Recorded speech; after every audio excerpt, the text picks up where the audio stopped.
রাজু তুই তাড়াতাড়ি খেয়ে নে, তোকে শ্মশানে বসিয়ে রেখে আসি। তুই একটু না ও একটু তেনাদের সঙ্গে আলাপ টালাপ করে নিক, তাহলে কাল থেকে আর কোনো ভয় করবে না, তাই না? ভালো না? চ চ চ চ। আরে বাহ, এই শুনলে আরে আমাদের লাজু রানী একদিনের মধ্যে কলেজে গিয়ে এত কথা বলে ফেলেছে। কেন বলবে না? হ্যাঁ, আমাদের লাজু কি কম স্মার্ট নাকি? শহর থেকে আসেনি বলে কি স্মার্ট হতে পারে না?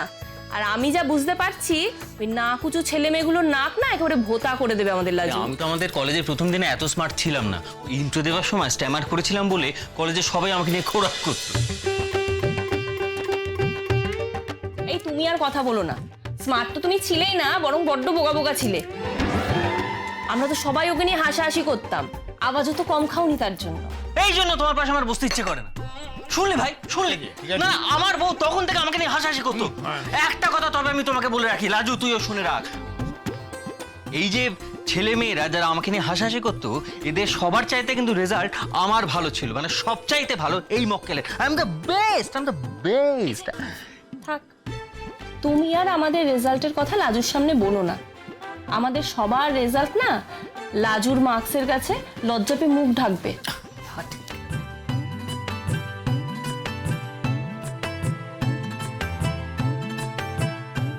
ও বৌদি, তুমি তো এতকাল এই কথাটা আমাকে বলোনি। কোন কথা?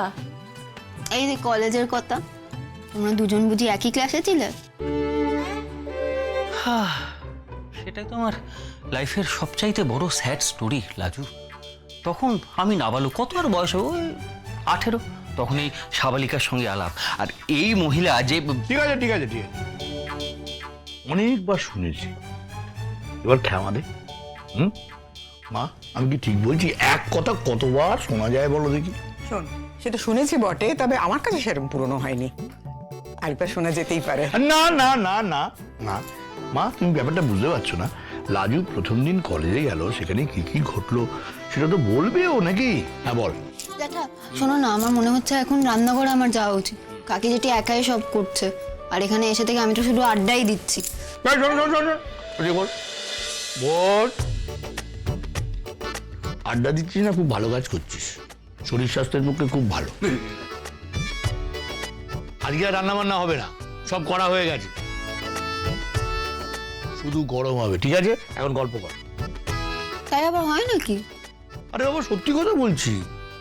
আমি বললাম সবাইকে যে আজকে লাজুর অনারের বাইরে থেকে খাবার আনাই, তো সবাই বললো রান্না বান্না অনেক আগে হয়ে গেছে।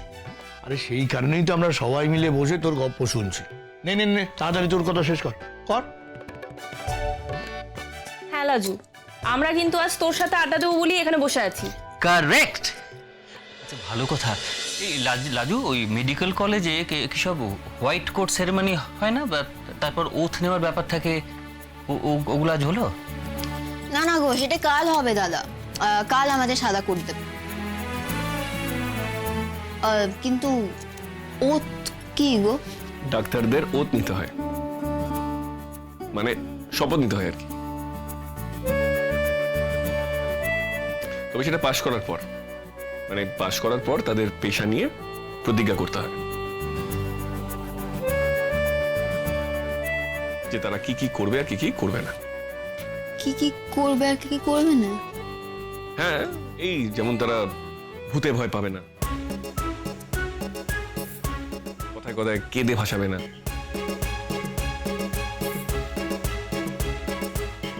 ওদি ভাই লাজু তাহলে ডাক্তার হবে কি করে? আই মিন, পাশ করলে তো ডাক্তার হবে না, কি ঠাম্মি, তাই না?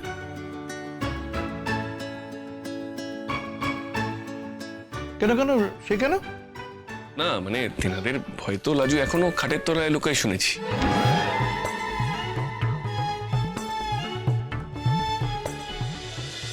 টামি, তুমি কিন্তু একদম হাসবে না, এইটা কিন্তু ভালো হচ্ছে না। আমি মোটেও কাঁদি না, আর আমি মোটেও ভয় পাই না। এত বলা মানে ঘোর মিথ্যে বলা। আচ্ছা, তোমার আজকে তেনাদের সঙ্গে দেখা হয়নি? আজ ডিসেকশন রুমে নিয়ে যায়নি? সেখানে সারি সারি লাশ। আমি যাচ্ছি। আরে লাজু বস এখানে।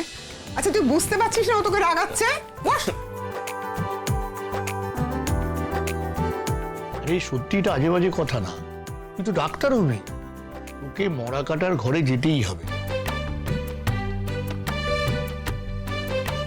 তুই কিন্তু নিজেকে মনে মনে তৈরি কর, বুঝলি? এইভাবে রাম নাম জপ করে তারপরে ওই ঘরে যাবি, কেমন?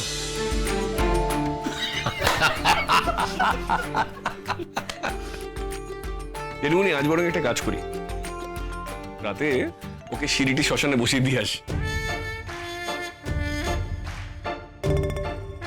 কাল সকালে গিয়ে নিয়ে আসবো, একটু সাহস স্বরূপ মনে। এইটা খুব ভালো কথা বলেছিস রাজু, তুই তাড়াতাড়ি খেয়ে নে, তোকে শ্মশানে বসিয়ে রেখে আসি।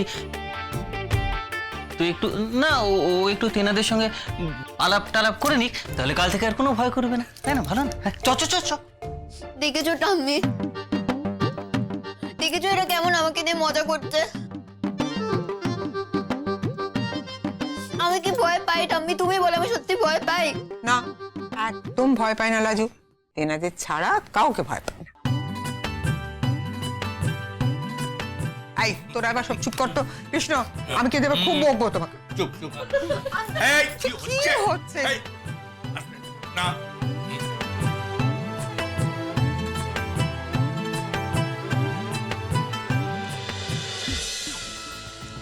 বুঝলে দিদি ভাই, এখন থেকে তোমাকে আর আমাকে ওই লাজুরও না সেবা করতে হবে, কারণ তিনি তো নেচে বেড়াবেন না। আর আজকে কিঙ্কিনের অবস্থা দেখো, তারও আসার নাম নেই। ও ঘরে বসে একদম মানে লাজুকে নিয়ে মাতামাতি চলছে, বিরক্ত লেগে যায়। তোর ভাসুরের তো সবকিছুতেই বাড়াবাড়ি।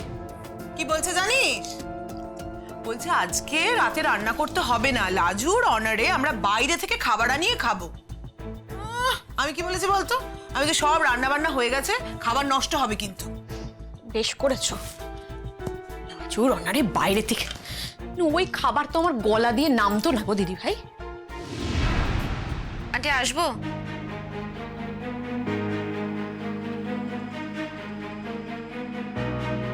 বনলতা, আসবো? হ্যাঁ এসো। কি কি হয়েছে? কিছু কিছু বলবে? না কিছু বলবো না, মানে লাজু তোমাদের হেল্প করতো, ও তো আজকে হেল্প করতে পারবে না মনে হয়। সো আমি এলাম, তোমরা একা হাতে এত কাজ করছো, আমি কিছু হেল্প করে দিই, বলো না কি করব? না, কোনো হেল্প লাগবে না গো, আমাদের সবকিছু করা হয়ে গেছে। তুমি বরঞ্চ একটা কাজ করো তো, একবার ওই ঘরে গিয়ে, ওখানে সবাই রয়েছে তো, একটু জিজ্ঞাসা করো তো যে তাদেরকে আমরা খেতে দেবো কিনা। না মানে লাজুর গল্প শুনলে কি তাদের পেট ভরে যাবে? আমরা তো সারাদিন সারাক্ষণ এই রান্নাঘর আগলে বসে থাকতে পারবো না, না? একটু জেনে এসো তো মা। হ্যাঁ যাচ্ছি, আমি জেনে আসছি।